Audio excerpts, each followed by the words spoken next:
Susan Jordan of the California Coastal Protection Network. Yesterday, this commission voted to approve dredging of the Agua Hedionda Lagoon, once routinely done in order to maintain tidal flow for the power plant's open ocean intake. This dredging's purpose now is to maintain tidal flow and to provide seawater to support the operation of the Carlsbad desalination plant.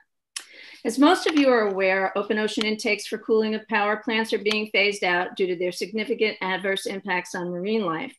However, adverse impacts to marine life in the lagoon will continue as a result of the desalination plant's ongoing intake of seawater as a result of its transfer to standalone operation.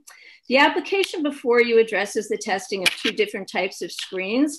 And while I'm not opposing this particular application or the test, I do think it is critical for the commission to keep in mind the full scope of this desalination plant's operation and the lack of effectiveness of screens in general in preventing marine life mortality.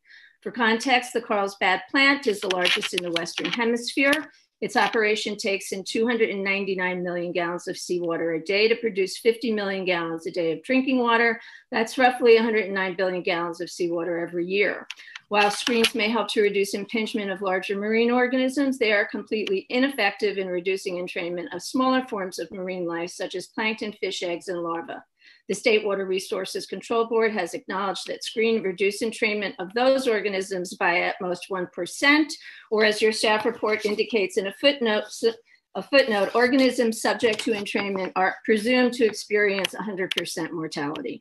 In conclusion, while the Carlsbad plant does indeed produce drinking water, it should be recognized that it comes at a substantial cost to the marine life in the lagoon, and that screens, regardless of the type ultimately selected after the test, will not resolve that problem. Thank you very much. Thank you, Ms.